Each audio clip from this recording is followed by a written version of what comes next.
नियंत्रक एवं महालेखा परीक्षक। नियंत्रक एवं महालेखा परीक्षक, controller and auditor general of India, इसी को कहते हैं संक्षेप में CAG, CAG, controller and auditor general of India. अगर संवैधानिक प्रावधान है, ये एक संवैधानिक संस्था है। सबसे पहले नोट कीजिए ये क्या है, एक संवैधानिक संस्था है।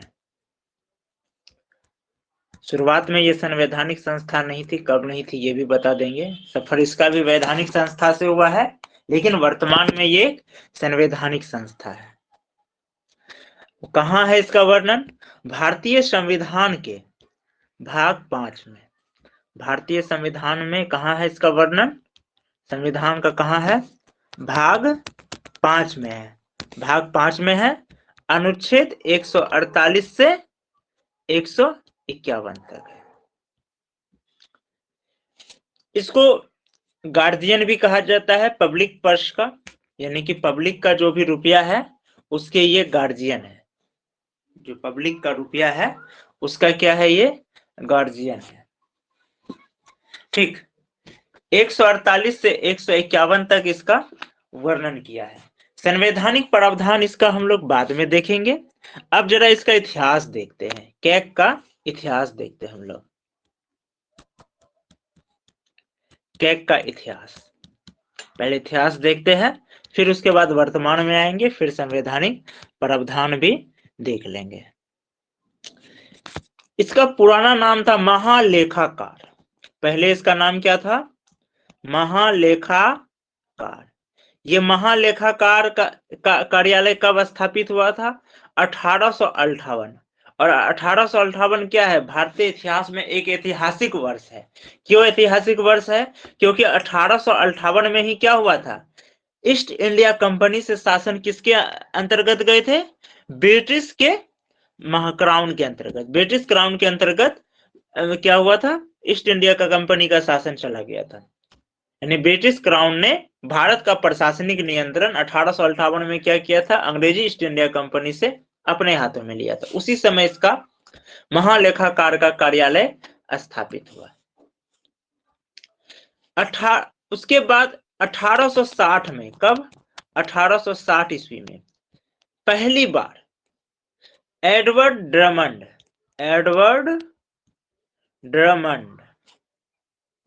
ठीक है, एडवर्ड ड्रमंड,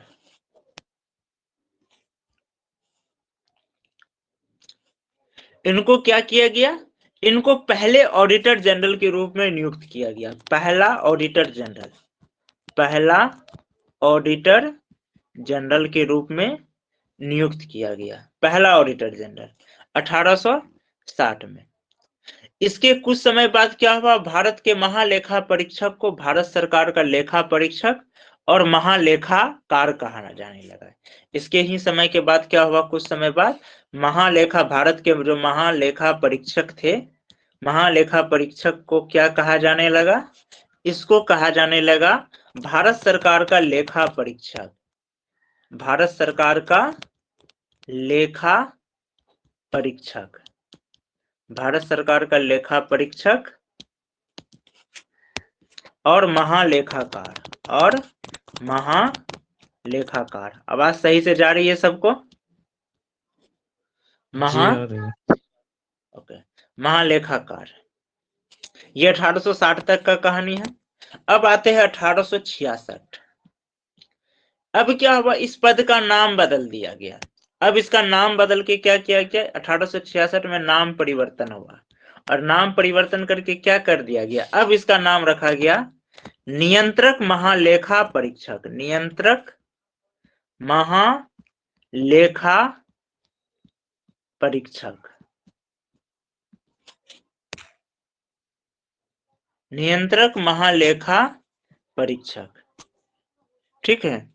ये 1866 में किया जाने लगा इसका नाम। अब फिर क्या हुआ 1884, कब 1884 में अब इसको फिर से क्या किया गया, इसको अब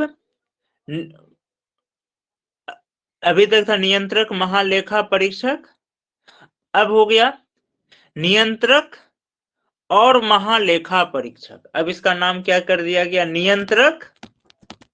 नियंत्रक और महालेखा परीक्षक, महालेखा परीक्षक, महालेखा परीक्षक, नियंत्रक और महालेखा परीक्षक। अब इसको एक बार फिर से ध्यान से देखिए। 1858 में महालेखाकार का कार्यालय पहली बार स्थापित हुआ। 1860 में एडवर्ड ड्रमंड को पहला ऑडिटर जनरल बनाया। ठीक, 1860 में इसको पहला बनाया, ठीक है, और इसको क्या कहने लगा, भारत सरकार का लेखा परीक्षक और महालेखाकार। इसी को क्या कहने लगा, भारत सरकार का लेखा परीक्षक और महालेखाकार। अब 1866 में इसका नाम परिवर्तन हुआ। नाम क्या परिवर्तन हुआ, इसका नाम रखा नियंत्रक महालेखा परीक्षक। 1884 में फिर इसमें नामित हुआ। नामित क्या हुआ कि इसके बीच में और लगा नियंत्रक और महालेखा परीक्षक। ये अब तक का इतिहास है। ठीक है, अब चलते हैं इससे आगे। 1919, एक क्वेश्चन है सर। 1919, हाँ बोलिए। 1858 में जब महालेखाकार परीक्षक कार्यालय कहाँ खुला था? इसका डाटा नहीं है, लेकिन स्वाभाविक है कि इसका जो है उस समय का कार्यालय शायद में भी दिल्ली ही होना चाहिए। ठीक है, इसका कोई डाटा अभी नहीं है कहाँ खुला था मेरे पास। ऐसे हम चेक करके आपको लोग को कर देंगे, या जो नोट्स होगा ना, नोट्स में हम इसको डाल देंगे। ये सवाल मेरे भी मन में आया था, ठीक ना, अभी ही आया था पहले भी, लेकिन इसका डाटा हम बहुत, ये सब डाटा आपको जनरली बुक में मिलेगा भी नहीं। बहुत मुश्किल से ये सब डाटा को जमा किया जाता है। सामान्य बुक में आप ये सब ढूंढिए, मिलेगा भी नहीं। तो यही मिला है सिर्फ हमको कि इसका, ये मेरे भी मन में ये सवाल आया था कि आखिर ऑफिस खुला है तो कहीं तो खुला होगा। तो इसका हम सर्च भी किए तो इसमें नहीं हुआ, लेकिन मेरा सर्च जारी है। यही वजह है कि इसका नोट्स में जब भी मिलेगा हम इसका जो नोट्स जो भी जाए ब्लॉक्स में उसको हम संलग्न कर देंगे।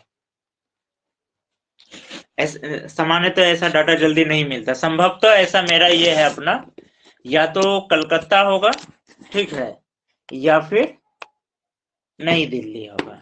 कलकत्ता चूंकि उस समय 1858 में अंग्रेजों का अगर राजधानी अगर देख कहाँ था तो सारा इनका मेन रूप से कलकत्ता ही था। बाद में दिल्ली गया है लेके वो अपना, तो इस वजह से ये उम्मीद किया जा रहा है कि कलकत्ता भी हो सकता है या नई दिल्ली भी हो सकता है, लेकिन इसका कोई डाटा फिलहाल मेरे जानकारी में मतलब प्रमाण के साथ नहीं है, इसलिए हम नहीं बोले। और सामान्यतः ऐसे सवाल आते नहीं है तो इसलिए हम ज्यादा ध्यान नहीं दिए कि इतना ही सिर्फ एक होता ना, एक संक्षेप में बताते चले गए। इसी वजह से है कि ये सब क्वेश्चन ज्यादा नहीं आता है, तो ये सब का डाटा जल्दी बुक में मिलता ही नहीं है। काफी आपको गहराई से सर्च करेंगे तो मिलेंगे। 1919 में अब क्या हुआ, भारत शासन अधिनियम आया। भारत शासन अधिनियम आया 1919 में भारत शासन अधिनियम आया। इसके तहत क्या हुआ, महालेखा परीक्षक क्या हुआ, अब ये सरकारी नियंत्रण से मुक्त हो गया। महालेखा नियंत्रक और ये जो महालेखा परीक्षक थे, इसको हम लोग शॉर्ट में यही कहेंगे। अब इसको क्या किया गया, सरकारी नियंत्रण से मुक्त कर दिया गया, यानी कि अब इस पे सरकार का नियंत्रण नहीं, अब ये स्वायत्त संस्था हो गया, सरकारी नियंत्रण से मुक्त हो गया, अब ये स्वायत्त बन चुका है। इसको सरकारी नियंत्रण से मुक्त कर दिया गया और यहीं पर क्या हुआ, इस पद को वैधानिक दर्जा मिला। इसको क्या मिला,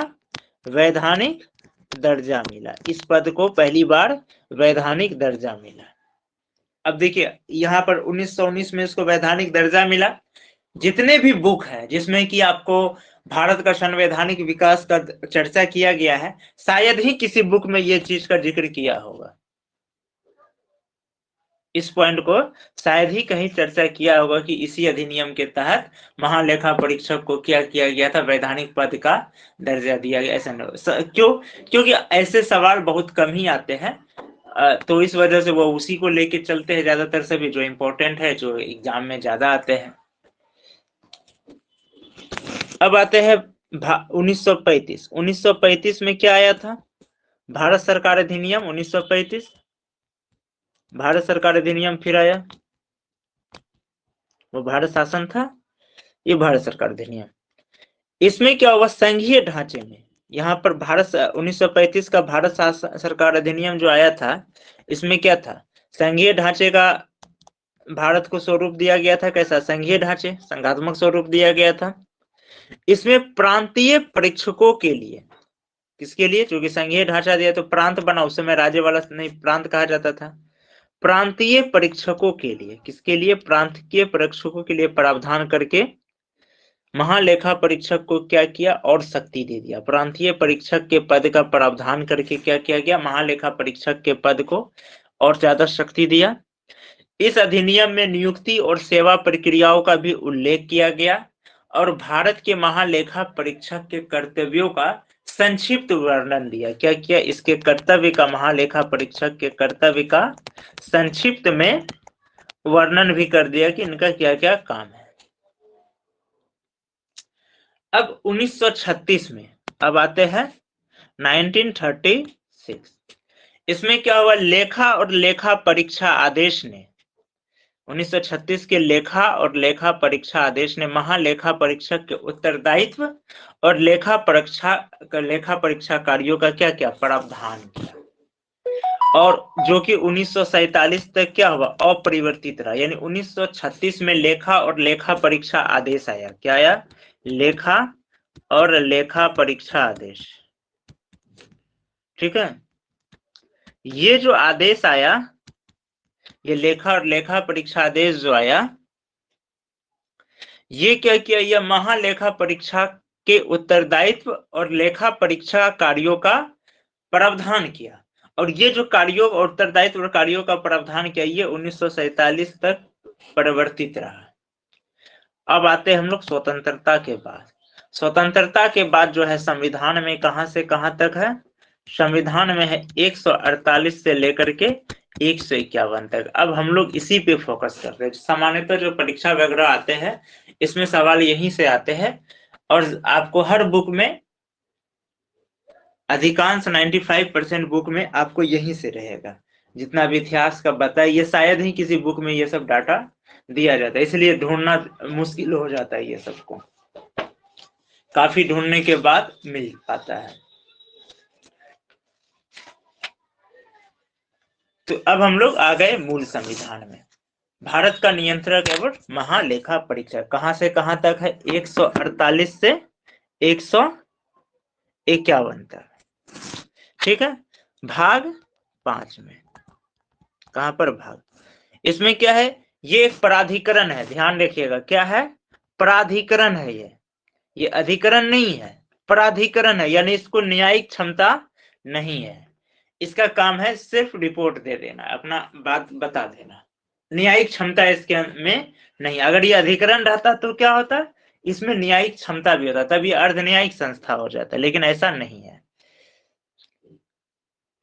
तो ये क्या हुआ? एक प्राधिकरण है जो भारत सरकार तथा सभी प्रादेशिक सरकार के सभी तरह के लेखों का क्या करता है? अंकेक्षण करता है। ये किसका किसका करेगा? भारत सरकार प्लस जितने भी प्रादेशिक सरकार है, यानी कि राज्यों के सरकार है। प्रादेशिक सरकार से मतलब है राज्यों के सरकार, इनका क्या करेगा? इनके लेखों का अंकेक्षण करेगा, ऑडिट करना, लेखों का अंकेक्षण करना, लेखों का अंकेक्षण करता है। इसको आप ऐसे समझिए, छोटा सा एग्जांपल अभी का हाल फिलहाल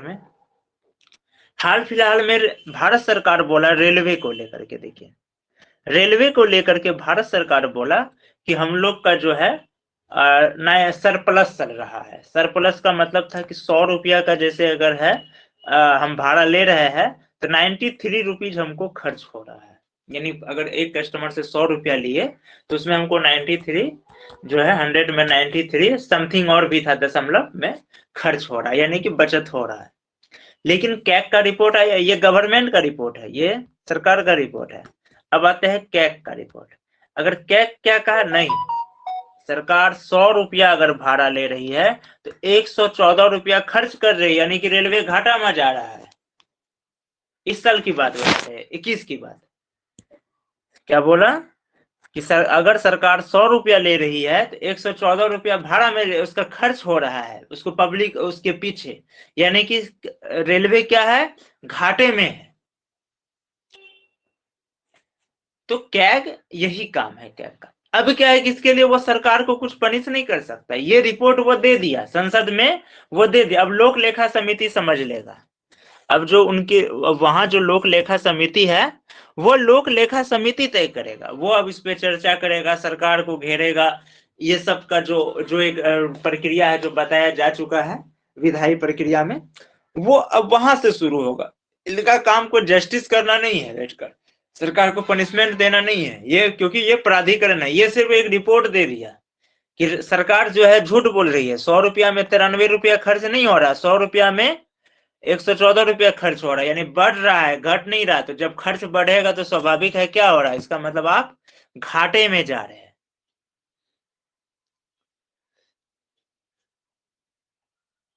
ठीक है, आपको बता दें कि इस सार्वजनिक संस्था में जो है इसका कैग का जो अध्यक्ष होते हैं, जो वर्तमान में कौन है, गिरीश चंद्र मुर्मू। वर्तमान में कौन है, गिरीश चंद्र मुर्मू। ठीक है, एक उप नियंत्रक एवं महालेखा परीक्षक भी होते हैं। इसका नामांकन कौन करते हैं, इसका नामांकन रखते हैं इसके अध्यक्ष का प्रधानमंत्री। नामांकन करते कौन है, प्रधानमंत्री। लेकिन नियुक्ति कौन करेंगे, नियुक्ति कौन करते हैं, राष्ट्रपति। ठीक, इसके बारे में भी और आगे पढ़ेंगे विस्तार से। 6 वर्ष के लिए होता है, ये भी बता ही देते हैं। 6 वर्ष के लिए होता है। इनके जो होते हैं अध्यक्ष जो होते हैं उनका कितना होगा, जो अधिकारी होंगे कैग का, वो 6 वर्ष के लिए होगा या 65 वर्ष, बिल्कुल निर्वाचन आयोग के अधिकारी की तरह। मुख्य निर्वाचन आयोग अधिकारी जो होते हैं बिल्कुल उनके तरह, या तो 6 वर्ष होगा या 65 वर्ष। दोनों में क्या मतलब है समझ लीजिए। यानी कि अगर कोई व्यक्ति 58 ईयर में बना है तो उसका क्या होगा, 6 वर्ष यानी 64 में वो रिटायर हो जाएगा, प्लस 6, 64 ईयर्स में वो रिटायर हो जाएगा। लेकिन कोई व्यक्ति 60 साल में बना तो इस हिसाब से 6 वर्ष में कितना जाना चाहिए, उसको 66 साल तक रहना चाहिए। लेकिन वो 66 तक नहीं रहेगा, वो 1 साल कम 65 वर्ष में रिटायर हो जाएगा। यानी कि उसको तब 5 ही वर्ष का मिलेगा। कितना मिलेगा, 5 वर्ष का। यानी कि या तो 65 साल का अगर यदि हो गया है तो वो पद से क्या हो जाएगा, पद मुक्त हो जाएंगे। और अगर अब 65 साल का नहीं हुआ है तब उसका ईयर गिना जाएगा, इसका कार्यकाल कितने साल का होगा, तब 6 साल के लिए। अगर 6 साल हो जैसे ही हो जाएगा उसको पद मुक्त कर दिया जाएगा। और इसके बाद जो है वो भारत सरकार के और किसी भी पद में नहीं जा सकते हैं, भारत सरकार की किसी भी पद में वो नहीं जा सकते। ऐसा इसलिए होता है, हो सकता है मान के चलिए जो गवर्नमेंट रहा उसको लालच दे दिया, अच्छा ठीक है आप अगले साल रिटायर होइएगा, मेरे सरकार के बारे में अच्छा बात बता दीजिए, हम आपको फलना पद में फिर से भेज देंगे, चुनाव आयोग में भेज देंगे, इसमें भेज देंगे, उसमें भेज देंगे। तो इसलिए कहा गया कि नहीं, एक बार जो बन गया ठीक, तो वो बन गया, अब वो किसी और सरकार के किसी और भी लाभ के पद पे नहीं जा सकते हैं। स्टेट गवर्नमेंट में जा सकता है सर?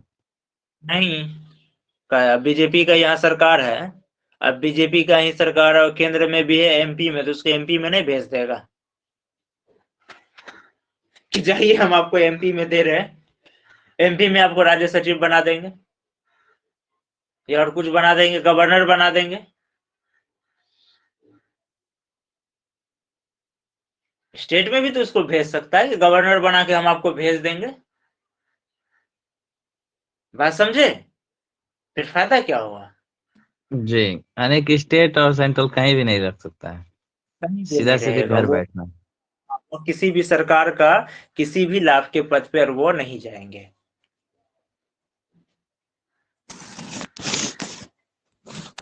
जैसे गवर्नर होते हैं वो जा सकते हैं, अंतर यही है, ये नहीं जाते और ये दूसरी बार भी नहीं बनते हैं।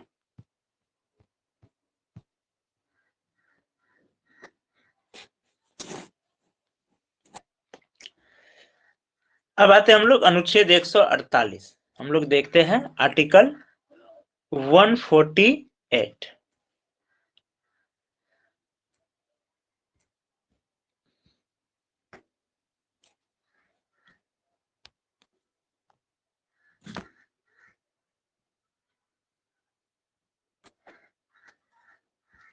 अनुच्छेद 148। 148 कहता है कि भारत का एक महानियंत्रक एवं महालेखा परीक्षक होगा। भारत का एक क्या होगा? नियंत्रक एवं महालेखा परीक्षक। अब जैसे सवाल आ जाए कि किस अनुच्छेद में भारत का भारतीय संविधान के किस अनुच्छेद में यह प्रावधान है कि भारत का एक नियंत्रक एवं महालेखा परीक्षक होगा, तो याद रखिएगा 148। 148 में, ठीक। इसको राष्ट्रपति अपने हस्ताक्षर इस और मुद्रा सहित अधिपत्र द्वारा नियुक्त करेगा और उनको केवल उन्हीं आधारों पर हटा सकता है। इनको हटाया कैसे जाएगा? जैसे उच्चतम न्यायालय के न्यायाधीश को हटाया जाता है। यानी कि इसका पावर के शक्ति के में किसके मामले में है? शक्ति के मामले में किसके समान है? उच्चतम न्यायालय। भले ही ये पदाधिकारी है लेकिन इसको पावर है, तो ये उचित इसको इनके पद से उसी प्रकार हटाएगा जैसे उच्चतम न्यायालय के न्यायाधीश हटाएगा। यानी कि इसको सिर्फ विधायिका हटा सकता है, कार्यपालिका नहीं हटा सकता है। इसको कौन हटा सकता है? विधायिका हटा सकता है और विशेष प्रक्रिया के तहत हटा सकता है। कैसे हटाएगा? तो जैसे उच्चतम न्यायालय के यानी कि सुप्रीम कोर्ट के जो जज होते हैं, बिल्कुल उसी प्रकार से इसको भी हटाया जाएगा। ये कहां पर है? 148 के 1 में। जैसे ये सवाल आ जाए, भारत का नियंत्रक एवं महालेखा परीक्षक को हटाने का प्रावधान या उसका प्रक्रिया का वर्णन किस अनुच्छेद में है? 148 के 1 में, ठीक है। अब देखिए 148 में ही इसका शपथ का वर्णन किया गया। 148 के 2 में क्या है? इसके शपथ का वर्णन है। एक सेकंड। 148 का 2, इसमें क्या है? शपथ का वर्णन है। 148 के 2 में क्या है? शपथ का वर्णन है। इसमें कहा गया है प्रत्येक व्यक्ति जो भारत का नियंत्रक महालेखा परीक्षक नियुक्त किया जाता है, ठीक है, अपना पद ग्रहण करने से पहले राष्ट्रपति या उसके द्वारा नियुक्त व्यक्ति के समक्ष, यानी या तो राष्ट्रपति या राष्ट्रपति अगर नहीं तो राष्ट्रपति जिसको नामित तय कर दे, राष्ट्रपति जिसको भी नियमित कर दे, नामित राष्ट्रपति या उसके द्वारा कोई नामित नियुक्त व्यक्ति जो है क्या करेंगे? इनको तीसरी अनुसूची में, ठीक है, तीसरी अनुसूची में जो इस प्रयोजन के लिए प्रारूप दिया गया है उस प्रारूप के अनुसार क्या होगा? शपथ लेगा और प्रतिज्ञान करेगा। शपथ लेगा या प्रतिज्ञान करेगा और अपने हस्ताक्षर करेगा, ठीक। अब 148 का 3 देखिए। 148 का 3, 148 का 3 कहता है नियंत्रक महालेखा परीक्षक का वेतन और सेवा की अन्य शर्तें ऐसी होगी जो संसद विधि द्वारा अवधारित करे। नियंत्रक महालेखा परीक्षक का वेतन और सेवा की अन्य शर्तें ऐसी होगी जो संसद विधि द्वारा अवधारित करे। जब तक वे इस प्रकार अवधारित नहीं की जाती है तब तक उनको क्या होगा? दूसरी, इसमें क्या है? वेतन का बात किया गया। तीसरा में क्या है? समझिए, वेतन और सेवा का शर्त, वेतन और सेवा की शर्त, ठीक है। अब इसमें कौन करेगा इसका निर्धारण? या तो संसद करेगा, संसद विधि द्वारा होगा। अब है कि संसद विधि भी नहीं किया है, संसद विधि द्वारा नहीं होगा, तब किसके द्वारा होगा? जो दूसरी अनुसूची में विनिर्दिष्ट है, जो दूसरी अनुसूची में है, दूसरी अनुसूची के अनुसार होगा।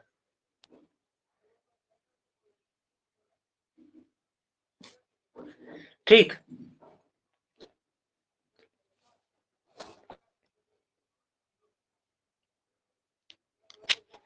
और एक बार जो हो गया है, तय कर दिया है, उसके नियुक्त होने के बाद उसमें चेंज नहीं होगा। मान के चलिए अभी जैसे गिरीश चंद्र मुर्मू को जिस वेतन और सेवा शर्त के साथ उसको नियुक्त कर दिया गया है, अब उसको नियुक्त करने के बाद अब उसमें परिवर्तन नहीं होगा। ठीक है, अब नेक्स्ट देखिए 148 का 4, ये इंपॉर्टेंट है, ये सवाल आ जाएगा। एक बार ये पद मुक्त हो गया, जब ये पद मुक्त हो जाएगा, पद मुक्त होने के पश्चात भारत सरकार या राज्य सरकार, भारत सरकार या राज्य सरकार किसी के भी अधीन ये किसी पद का पात्र नहीं रहेगा, पद का पात्र नहीं रहेगा। समझे, ये भी सवाल आ जाएगा किस अनुच्छेद के अनुसार। ठीक है, नियंत्रक महालेखा परीक्षक अपने पद पर न रहने के पश्चात भारत सरकार या राज्य सरकार के अधीन किसी पद का पात्र नहीं होता। याद रखिएगा 148 से डिप्थ में याद रखिएगा 148 का 4, आजकल थोड़ा ये भी पूछ देता है। अब देखिए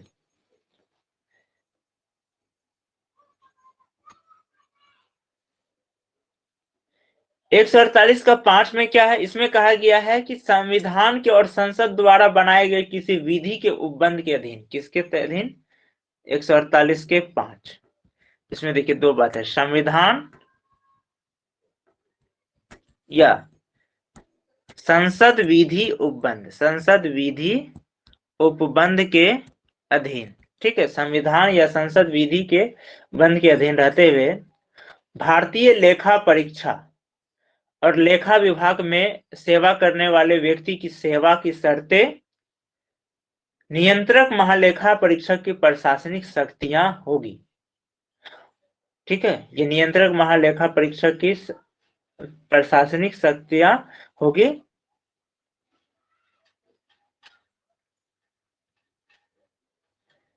जो नियंत्रक लेखा महापरीक्षक से परामर्श करने के पश्चात राष्ट्रपति द्वारा बनाए गए नियमों द्वारा विहित की जाएगी। कहने का मतलब यह है कि अब जो कैग में यानी कि लेखा परीक्षा और लेखा विभाग में, ठीक है, भारतीय लेखा परीक्षा और लेखा विभाग में जितने भी व्यक्ति सेवा करने वाली जो व्यक्ति होंगे उसकी शर्तें, ठीक, उसकी जो शर्तें हैं और नियंत्रक महालेखा परीक्षक की जो प्रशासनिक शक्तियां हैं, दो चीज याद रखिएगा इस विभाग में। यहाँ दो पॉइंट याद रखिए। सबसे पहला पॉइंट, भारतीय लेखा परीक्षक, ठीक है, भारतीय लेखा परीक्षक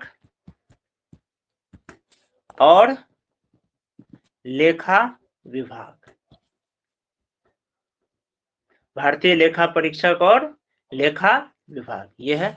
अब इसमें जो भी काम कर रहा है उसका शर्त, इसमें सेवा करने वालों का शर्त, सेवा करने वालों का शर्त, ठीक, और जो इसका जो महालेखा परीक्षक है, कौन?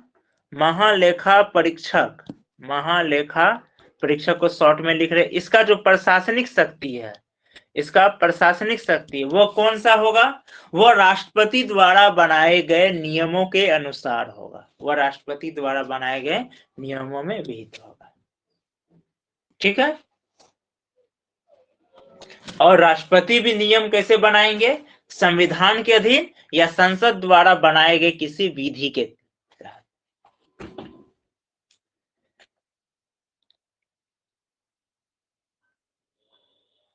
ठीक है, अब 148 का 6, 148 का 6 क्या कहता है? नियंत्रक महालेखा परीक्षक के कार्यालय के प्रशासनिक व्यय, इसका जो कार्यालय का प्रशासनिक व्यय है, आखिर इसका भी तो खर्च है, प्रशासनिक व्यय जिसके अंतर्गत उस कार्यालय में सेवा करने वाले व्यक्ति या उसके संबंध में संदेह से भी वेतन भत्ते जो भी है ये किस पे होगा? भारत की संचित निधि पर भारित होगा। किस पर होगा? जो भी इसका ये सीधा समझे कि कार्यालय का जो भी व्यय है, कार्यालय व्यय किस पर होगा? तो भारत की संचित निधि पर होगा। भारत की संचित निधि पर भारित होंगे। 148 149 में क्या है? अब 149 समझिए, इसमें कुछ नहीं है। 149 में दिया गया है महालेखा परीक्षक के नियंत्रक एवं महालेखा परीक्षक, नियंत्रक महालेखा परीक्षक, महालेखा परीक्षक। ठीक, इसका क्या दिया गया है? इसका कार्य और शक्तियां दिया गया है। इसका क्या दिया गया है? नियंत्रक और महालेखा परीक्षक के कार्य एवं शक्तियां दिया गया है। कार्य एवं शक्तियां दिया गया है। कहां पर? 149 में। हमेशा याद रखिएगा, सवाल आ सकता है। नियंत्रक महालेखा परीक्षक के कर्तव्य और शक्तियों का कहां वर्णन है? यहाँ कर्तव्य भी है, कर्तव्य भी कह सकते हैं इसको, कर्तव्य एवं शक्तियों का कहां वर्णन है? तो ये 149 में है। ठीक, ये 149 समझ गए। अब चलते हैं 150। 150 में कहा गया है संघ के और राज्यों के, संघ के और राज्यों के लेखाओं को ऐसे प्रारूप में रखा जाएगा जो राष्ट्रपति भारत के नियंत्रक महालेखा परीक्षक को विहित करे, उससे सलाह के बाद सलाह करे। ऐसा नहीं कि ऐसे ही, यानी कि जो संघ प्लस राज्य, संघ प्लस राज्य, ठीक है, इनके जो लेखा है, इनके लेखाओं को ऐसे प्रारूप में रखा जाएगा जो राष्ट्रपति क्या करे? भारत के नियंत्रक एवं महालेखा परीक्षक को विहित करे। ठीक, ये 150 हो गया। अब 151 समझते हैं। 151 में कहा गया है कि जो कैग है ये क्या करेंगे? ये संघ के लेखाओं, ठीक है, संघ का जो लेखा होगा, संघ का लेखा को किसके समक्ष प्रस्तुत करेंगे? संघ के लेखा संबंधी प्रतिवेदनों को राष्ट्रपति के समक्ष प्रस्तुत करेंगे। किसके समक्ष? राष्ट्रपति। और राज्य का जो होगा, राज्य के लेखाओं का, ठीक है, इसको कहां करेंगे? इसको उस राज्य के राज्यपाल करेंगे, उस राज्य के राज्यपाल के समक्ष करेंगे। इसका वर्णन कहां है? 151 में है। ठीक, ये है 148 से 151। तो इसमें मोटा मोटी हम लोग कैग के बारे में लगभग अनुच्छेद सहित समझ चुके हैं। अब हम लोग एक बार अच्छे से विस्तार से समझ लेते हैं, इससे रिवीजन भी होता चला जाएगा और सीरियली अंदाज में समझ में भी आ जाएगा। यहां तक सबको समझ में आ गया?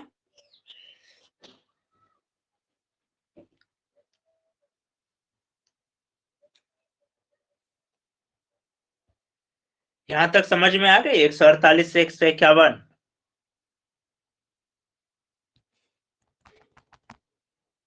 आवाज जा रही है मेरी आप लोगों को?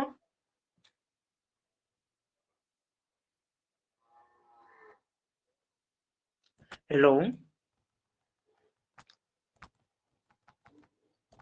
आवाज जा रही है?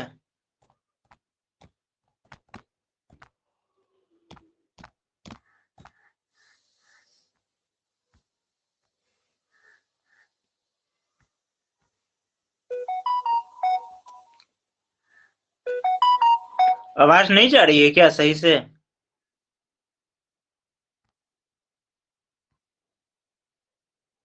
नहीं सर, आवाज तो आ रही है। तो कुछ नहीं रहा है ना, बिना बोले हम कैसे जानेंगे?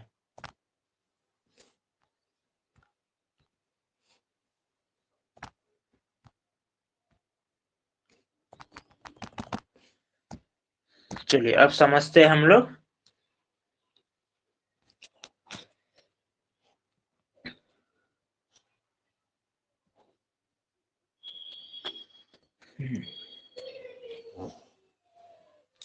देखिए, सबसे पहले अंबेडकर जी की इसमें समझते हैं, जो भारत के संविधान निर्माता जिनको कहे जाते हैं अंबेडकर जी, उनके बारे में समझते हैं वो इसको क्या कहा है।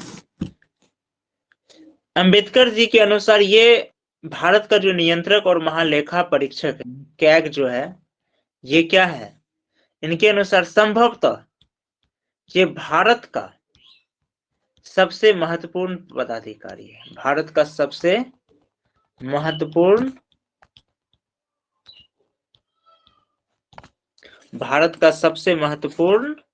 पदाधिकारी है।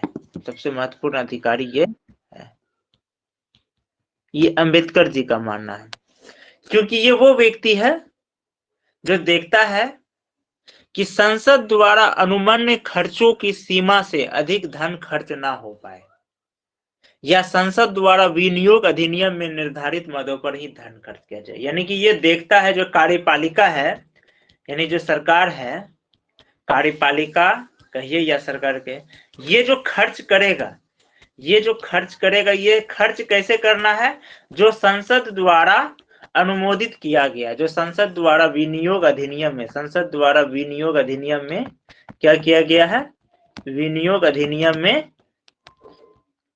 में निर्धारित किया गया है।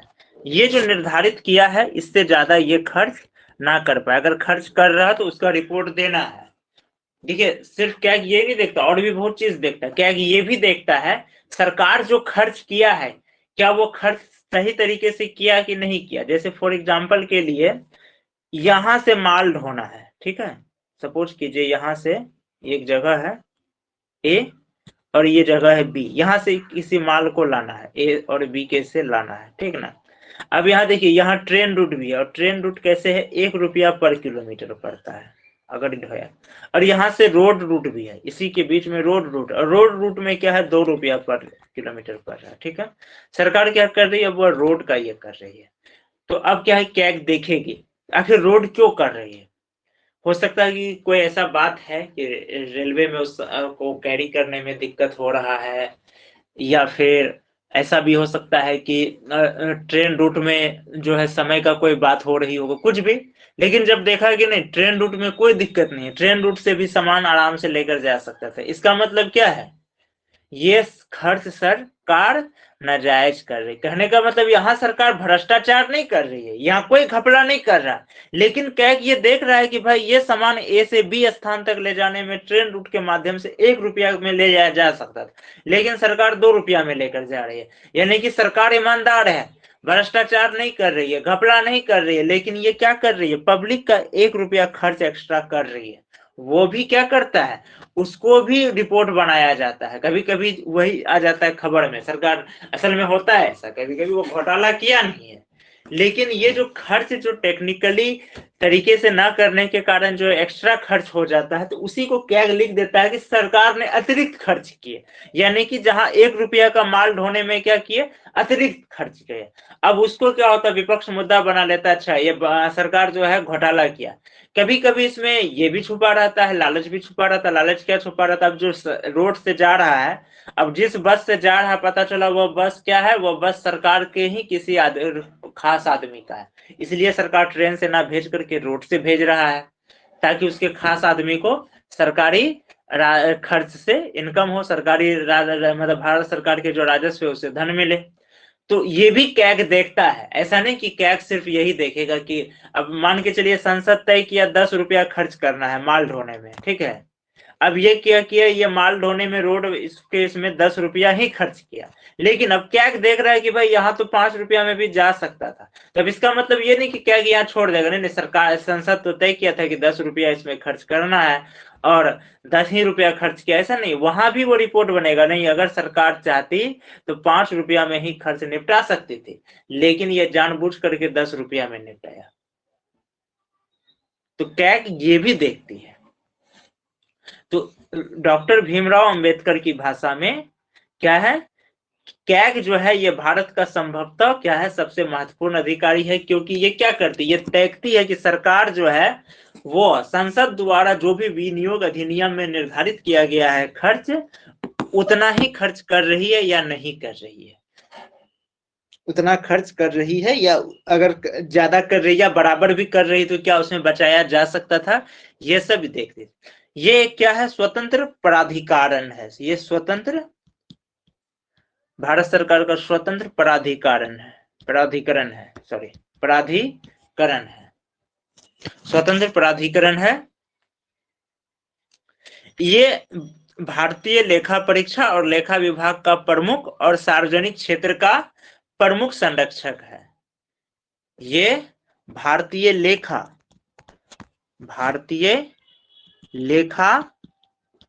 और भारतीय लेखा परीक्षा और लेखा विभाग का क्या है, प्रमुख भी है, ये प्रमुख है, ठीक है, ये प्रमुख भी है लेखा परीक्षा और लेखा विभाग का, और सार्वजनिक क्षेत्र का, किसका, सार्वजनिक क्षेत्र का प्रमुख संरक्षक भी है, सार्वजनिक क्षेत्र का प्रमुख संरक्षक भी है, प्रमुख संरक्षक भी है। इस संस्था के माध्यम से क्या किया जाता है, संसद और राज्य विधानसभाओं के लिए सरकार और अन्य सार्वजनिक प्राधिकरणों की जवाबदेही सुनिश्चित की जाती है, जो कि सार्वजनिक धन को खर्च करता है। ऐसा नहीं कि सिर्फ सरकार ही, ये क्या करते हैं, सरकार प्लस जो अन्य सार्वजनिक प्राधिकरण है जो कि सरकार का खर्च करती है, अन्य सार्वजनिक प्राधिकरण, नहीं तो यहां भी घोटाला कर लेगा, खुद नहीं करेगा, अपना सार्वजनिक प्राधिकरण के माध्यम से करवा लेगा। जो सार्वजनिक प्राधिकरण है, सरकार क्या करती है, अन्य, और जो सार्वजनिक प्राधिकरण है, कौन सा सार्वजनिक प्राधिकरण, जो सार्वजनिक धन को खर्च करती है, इनकी जवाबदेही को सुनिश्चित करती है, इसकी जवाबदेही को ये सुनिश्चित करती है, और इनकी जानकारी जनसाधारण को देती है। ये क्या करते हैं, इनकी जानकारी जनसाधारण को देते हैं। ठीक, तो 148 से 151 तक तो हम लोग पढ़ चुके हैं, जिसमें कि कैग के बारे में मुख्य रूप से है। इसके अलावा और भी संविधान में अनुच्छेद और अनुसूची है जहां कैग बारे में वर्णन है, जैसे अनुच्छेद 279, अनुच्छेद 279 279, इसमें कहा गया है शुद्ध आय की गणना, शुद्ध आय की गणना ये कैग द्वारा ही प्रमाणित माना जाएगा। यानी कि सरकार कुछ कह रहा है, कोई कुछ कह रहा है, उससे जो कैग बोलेगा वही प्रमाणित माना जाएगा। अब जैसे रेलवे वाला ही अभी एग्जांपल दिए, सरकार कह रहा है कि 93 रुपीज खर्च होता है, कैग कह रहा है 114 खर्च होता है, तो माना किसका जाएगा, कैग का माना जाएगा, ना कि सरकार का माना जाएगा। तो इसका कहना है 279 में कहा गया कि शुद्ध आय की गणना जो है कैग द्वारा प्रमाणित की जाती है, जिसका प्रमाण पत्र क्या होगा, इसका जो गणना होगा ये अंतिम माना जाएगा, यही अंतिम है। ठीक, ये 279 है। अब देखिए तीसरी अनुसूची, कहां पर, तीसरी अनुसूची, तीसरी अनुसूची में कहा गया है, भारत के संविधान की तीसरी अनुसूची में, कि भारत के कैग और सर्वोच्च न्यायालय के न्यायाधीश, कैग और जो सर्वोच्च न्यायालय के, जो सर्वोच्च न्यायालय के न्यायाधीश है, सर्वोच्च न्यायालय के न्यायाधीश है, इनका शपथ लेने का जो प्रावधान है ये तीसरी अनुसूची में है।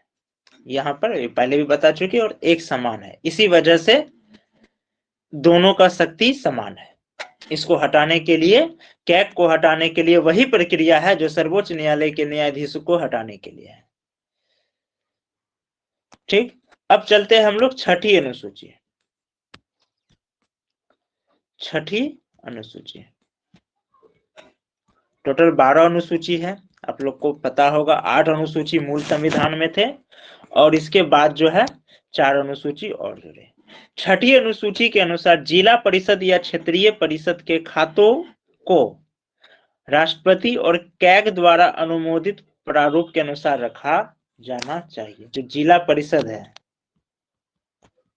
जिला परिषद है या जो क्षेत्रीय परिषद है,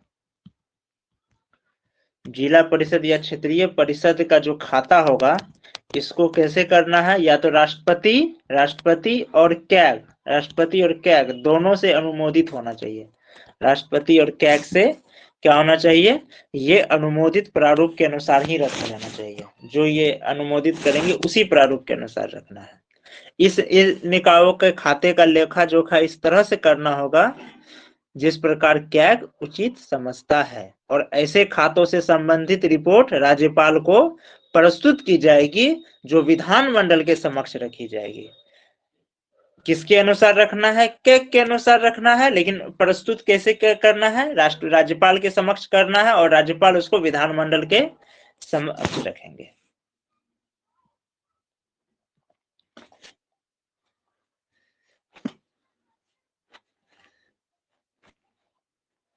ठीक।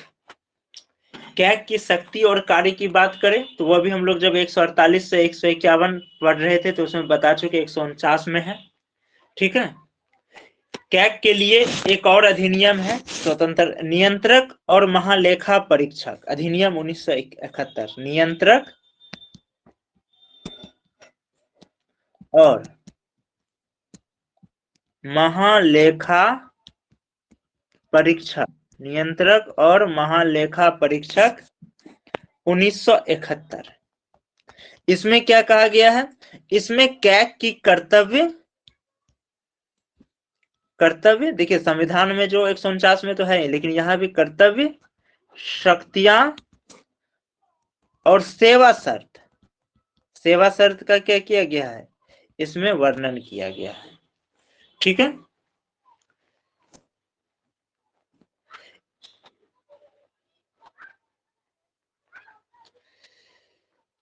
उसके बाद कैग को जो है ऑडिट, विभिन्न स्रोतों से ऑडिट करने का अधिकार प्राप्त है, जैसे महत्वपूर्ण निर्णय से, भारत सरकार के निर्देश से, लेखा और लेखा परीक्षा विनियम 2017 से।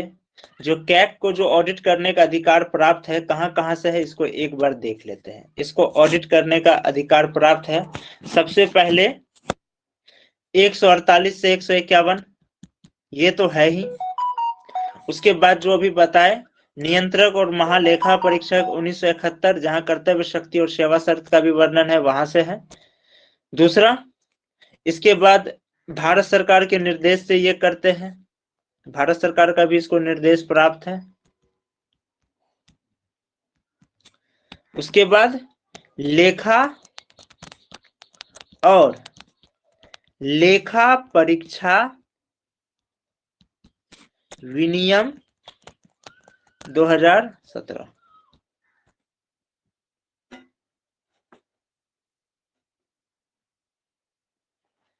ठीक है। ये भारत की संचित निधि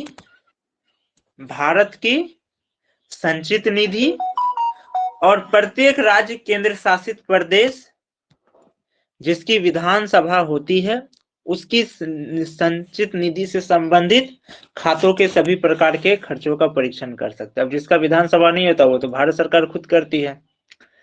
भारत की आकस्मिक नीति और भारत के सार्वजनिक खाते के साथ साथ ये राज्य की आकस्मिक नीति और सार्वजनिक खाते से भी होने वाले खर्चों का परीक्षण करती है। यानी चाहे ये भारत हो प्लस राज्य हो, चाहे वो जो राज्य मतलब जिसका विधानसभा है, जिसका नहीं है उसका तो भारत में ही आ जाएगा, उसका खर्च का सारा डाटा भारत सरकार ही करेगी।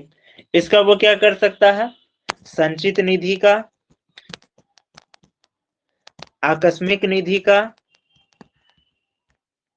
ये सवाल आ जाता है कि इनमें से कौन सी निधि का नहीं किया कर सकती है, तो ध्यान रखिएगा, संचित का भी कर सकता है, आकस्मिक का भी कर सकता है, प्लस सार्वजनिक खाते का भी ये कर सकता है। जो सार्वजनिक खाते हैं उनका भी ये कर सकते हैं, सार्वजनिक खाते का भी ये परीक्षण कर सकता है।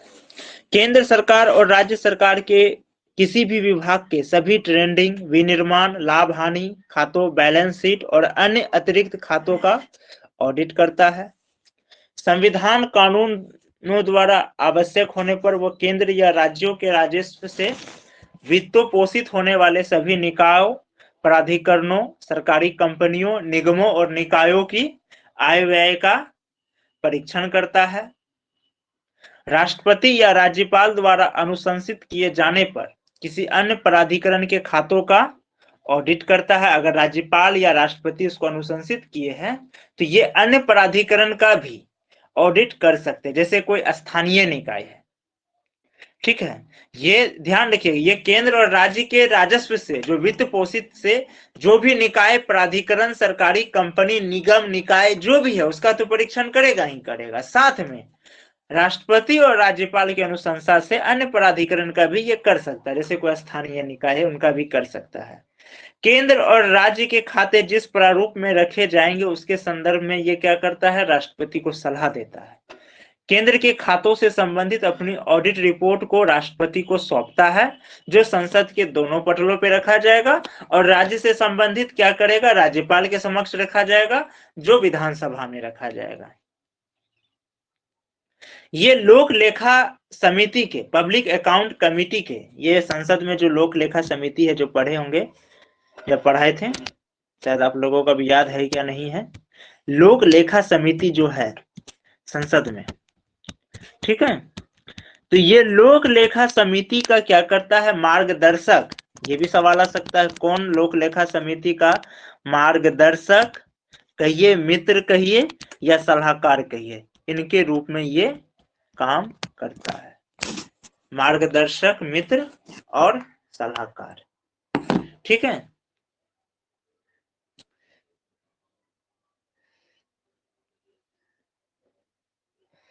अब अगर लोक लेखा समिति की बात करें तो लोक लेखा समिति भारत सरकार अधिनियम 1919 के तहत गठित एक अस्थायी संसदीय समिति थी, और कैग अपना रिपोर्ट इसी को सौंपती है।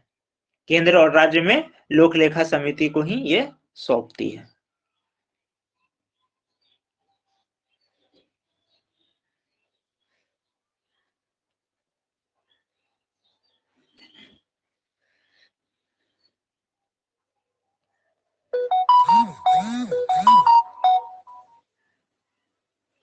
कैग जो होते हैं कभी कभी ये राजनेताओं के, ये क्या करते हैं, राजनेता और सरकारी अधिकारी के विचारों की भी व्याख्या और अनुवाद भी करता है, उसका व्याख्या और अनुवाद भी करता है, और ये भी देखता है कि उसके द्वारा प्रस्तावित सुधारात्मक कार्रवाई की गई है या नहीं की गई है। यानी कि जैसे वो जो रखा कि नहीं, जैसे वो बोला कि भाई यहाँ आप ये सामान ए से बी में ट्रेन से लेके जा सकते थे, रोड से लेके क्यों जा रहे हैं, उसमें तो 1 रुपया एक्स्ट्रा खर्च हो रहा है। तो वो ये देखेगा कि अब मेरे बोलने के बाद ट्रेन से लेके जा रहा है या नहीं जा रहा है, तो ये सब चीज को भी वो नजर रखता है। ठीक, कैग को लेकर के विवाद भी रहता है, कभी कभी विपक्ष पार्टी जो होती है, इसमें तो नहीं, सरकार इसमें अक्सर कभी कभी कैग को लेकर के, खासकर इलेक्शन टाइम में अगर सरकार घिरती हुई रहती है तो वो क्या करता है, वो आरोप लगा देता है कि नहीं, जानबूझ के कैग कर रहा है हमको ये करने के लिए, मेरा सरकार को गिराने के लिए, नेक्स्ट सरकार आ रहा है तो वो समझ चुका है, तो हो सकता है कोई लालच दे दिया होगा, उसी के चक्कर में ये जो है मिला हुआ है। जैसे कि हाल से 2012 के दौरान जब ये आया था 2G घोटाला, और इसका आया था, और बाद में जब अदालत में ये कह दिया कि नहीं, कोई सबूत पेश ही नहीं हुआ है कि घोटाला हुआ है, सीबीआई द्वारा कोई सबूत पेश नहीं दी, कि वहां पे तोड़ा मरोड़ा गया। सरकार, कोर्ट ये कहा गया है कि सीबीआई जो सबूत पेश किया है वो सबूत मजबूत नहीं है घोटाला का जांच को स्पष्ट करने, घोटाला को स्पष्ट करने के लिए, सब यानी घोटाला के खिलाफ मजबूत नहीं है, सबूत नहीं है। लेकिन ये नहीं कहा कि घोटाला हुआ ही नहीं था, ऐसा नहीं है। कैग की रिपोर्ट को अंतिम माना जाता है 279, और कैग जब कुछ बोलती है तो सोच के बोल, लेकिन अब बोल रहा है भाई घोटाला हुआ, लेकिन जिसको सरकार पेश किया, जैसे आज घोटाला हुआ, घोटाला में ए और बी को कोर्ट के सामने पेश किया गया, यही दोनों घोटाला किया है। अब सीबीआई, कोर्ट का कहना है कि सीबीआई इन दोनों के खिलाफ कोई सबूत ही नहीं दे पा रहा है जिससे हम माने कि ये दोनों घोटाला किया। अब इसको तोड़ मरोड़ लिया गया, और क्या किया गया था, उस समय कैग को भी राजनीतिकरण हो गया था। ये जो है सर, उस समय चूंकि बीजेपी विपक्ष में थी तो ये विपक्ष से मिल गई थी, तो ऐसा होता है। अब हम लोग ब्रिटेन के कैग से तुलना करते हैं अपना कैग का, क्योंकि हमारा संविधान कहीं ना कहीं क्या है, ब्रिटिश का ही कह सकते हैं, जो लायत ब्रिटिश संविधान का जो उसका जो 1773 का रेगुलेटिंग एक्ट कहिए या 2/3 तो भारत शासन अधिनियम 1935 का ही है, भारत सरकार अधिनियम 1935 का ही बढ़ा हुआ है, उसी का पार्ट है। तो हम लोग ब्रिटेन से भी तुलना करें तो भारत का कैग केवल महालेखा परीक्षक की भूमिका निभाता है, नियंत्रक महालेखाकार की नहीं। जबकि ब्रिटेन में क्या है, महालेखा परीक्षक के साथ साथ इसमें नियंत्रक महालेखाकार की भी शक्ति निहित होती, जो कि अभी बताए भी थे कि पहले उसका नाम वही किया गया था 1866 में। भारत में कैग पैसा खर्च होने के बाद खातों का लेखा जोखा करता है, ठीक है, जबकि यूके में कैग की मंजूरी के बिना सरकारी खजाने से कोई पैसा निकाला नहीं जा सकता है।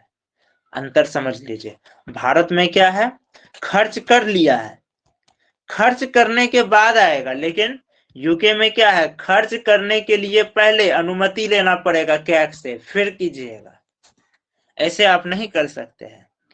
भारत में कैग संसद का सदस्य नहीं होता है, सीएजी जो होता है भारत में अगर देखा जाए तो ये संसद सदस्य नहीं होता है, संसद सदस्य नहीं होता, लेकिन यूके में ये कैग जो होता है हाउस ऑफ कॉमन्स का सदस्य होता है, हाउस ऑफ कॉमन्स का वहां पर यानी कि संसद का सदस्य होता है।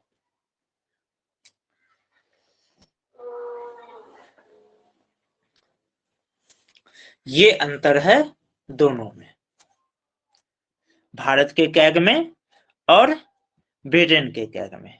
अब हम लोग देखते हैं कैग के समक्ष चुनौतियों की अगर बात करें तो कैग को चुनौतियां क्या है, तो वर्तमान में कैग को कई चुनौतियां भी हैं। चुनौतियां क्या है, सबसे पहला चुनौतियां है सरकारी ऑडिट करना आज के डेट में जटिल हो गया है, क्योंकि भ्रष्टाचार और प्रशासन में खामियों का पता लगाना आसान नहीं, एक से एक घाघ बैठा हुआ है, ठीक है। अब क्या है, अभी निजीकरण का दौर ज्यादा है, ज्यादातर काम क्या होता है पीपीपी मॉडल पर होता है। तो अब क्या हो रहा है, केंद्र और राज्य सरकारों पर कड़ी नजर रखने के साथ ही अब केंद्र को क्या होता है, कई सार्वजनिक निजी सहभागी परियोजनाओं को भी ऑडिट करना पड़ता है, ठीक। कैग की नियुक्ति के लिए कोई मानदंड या प्रक्रिया संविधान या कानून में निर्धारित नहीं है। कार्यपालिका को वो शक्ति दिया गया कि वो अपनी पसंद के व्यक्ति को कैग के रूप में नियुक्त करे, बस राष्ट्रपति उसको शपथ दे, पसंद तो कार्यपालिका का ही होता है, यानी प्रधानमंत्री का, राष्ट्रपति भी उन्हीं का हिस्सा, प्रधानमंत्री का पसंद होगा यानी गवर्नमेंट का, और राष्ट्रपति सिर्फ उनको नियुक्त करेंगे, उनको शपथ दिलवाएंगे। तो इससे क्या हो रहा है, ये विश्व में प्रचलित तरीकों का जो भी कैग है उससे मेल नहीं खाता है, भारत का कैग इसमें मेल नहीं खाता, ये खामियां भी। ऐसा सवाल आ सकता है मेंस में, जैसे लिखने को दे सकता है कि महालेखा और नियंत्रक परीक्षक के जो पद है इसका आलोचनात्मक जो है व्याख्या करे या आलोचनात्मक समीक्षा करे। तो इस पॉइंट को याद रखिएगा कि इसमें हमारा जो क्या है, कार्यपालिका अपनी पसंद का व्यक्ति को नियुक्त कर सकता है, इसलिए ये विश्व में प्रचलित तरीकों के साथ मेल नहीं खाता है। कैग को किसी भी सरकारी कार्यकालय का जो कार्यालय है उसका निरीक्षण करने और किसी भी खातों को मांगने का अधिकार है, लेकिन ऐसा व्यवहारिक तौर पर हो नहीं पाता, क्योंकि उसको लेकर कोई ऐसा नहीं कि आपसे मांगा तो इतना दिन में देना। और न्यूज में भी देखते होंगे, आता होगा कैग इतना दिन का टाइम फिर दिया है, राज्य को फिर दिया है, यानी उसका कोई ऐसा बना हुआ नहीं है कि आप अगर नहीं दे रहे हैं तो उस पर आप पर कोई कठोर एक्शन, वो जो है कठोर कार्यवाही कर सके, हार्ड एक्शन लेने का ऐसा नहीं दिया गया है। ऑडिट में बाधा डालने के उद्देश्य से क्या होता है, कभी कभी महत्वपूर्ण दस्तावेज की आपूर्ति लास्ट में भेजता है, जो कि भी बताए कि न्यूज में आते रहता है, क्या गरमा रहा है 10 दिन का समय दे रहा, वार्निंग दे रहा और 5 दिन का समय, लेकिन सुन ही नहीं रहा है।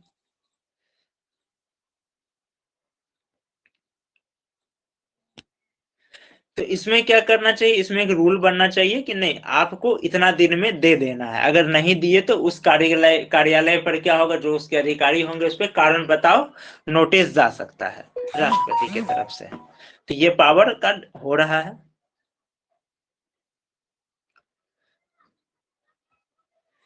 ठीक है, इस पे हालांकि अभी चर्चा चल रहा है। 2015 में जब संसद और राज्य केंद्र शासित प्रदेशों के विधानमंडलों ने क्या किया था, लोक लेखा समिति के अखिल भारतीय सम्मेलन में इसमें कैग की पूर्ण स्वतंत्रता और लोक लेखा समिति का सदस्य बनाए जाने पर चर्चा किया कि अब कैग स्वतंत्र हो और वो लोक लेखा समिति का सदस्य बने, जैसा कि यूके और ऑस्ट्रेलिया में होता है। ठीक। अब दूसरा एक चीज और क्या होता है इसमें एक प्रॉब्लम, भले ही 6 वर्ष 65 वर्ष है, 6 वर्ष दे दिया है, लेकिन अब किसी 62 वर्ष वाला व्यक्ति को बनाया है, तो अब वो 3 ही वर्ष काम कर पाएगा ना। तो ये जो कम काम कर पाता है ये भी एक प्रॉब्लम है, चेंज हो जाता है। अंतरराष्ट्रीय स्तर पर क्या होता है, यूके के कैग और अमेरिका के नियंत्रक महाप्रबंधक में उसका 10 वर्ष होता है, 15 वर्ष होता है। कहाँ पर, ब्रिटेन में, यूके में कितना होता है 10 वर्ष, और यूएसए में कितना होता है 15 वर्ष। अब होता ही है कि अब कोई सरकार, कोई कैग अभी है वो 2 साल से सरकार पर नजर बनाए हुए है, उसको सुधारात्मक का दे रहा है। अब नेक्स्ट क्या हुआ, उसका रिटायर हो गया, अब जो नेक्स्ट आएगा फिर अब वो शुरू से नजर बनाएगा, ये कहीं ना कहीं गड़बड़ा जाता है। लेकिन एक बात ये भी है कि भारत 10 साल 15 साल में इसमें जो व्यक्ति बैठेगा हो सकता है कि वो राजनीतिक पैठ बनाने में ये कामयाब हो जाए, तो कुछ ये भी एक डर है उतना लंबा समय करने में। तो यूके में 10 साल होता है, यूएसए में 15 साल होता है, लेकिन हमारे यहाँ क्या है, हमारे यहाँ 6 साल होता है। ये भी एक है कि 6 साल ही नहीं, यहाँ 2 कंडीशन है, 6 साल 65 वर्ष। अब किसी को 62 में बना दिया तो 3 साल ही करेगा, तो ये भी एक प्रॉब्लम करता है। निरंतरता की कमी होती है, विशेषज्ञता की कमी होती है, जिसकी वजह से क्या है, ये संस्था स्वायत्त तो है लेकिन स्वायत्त के रूप में कार्य नहीं कर पाती है।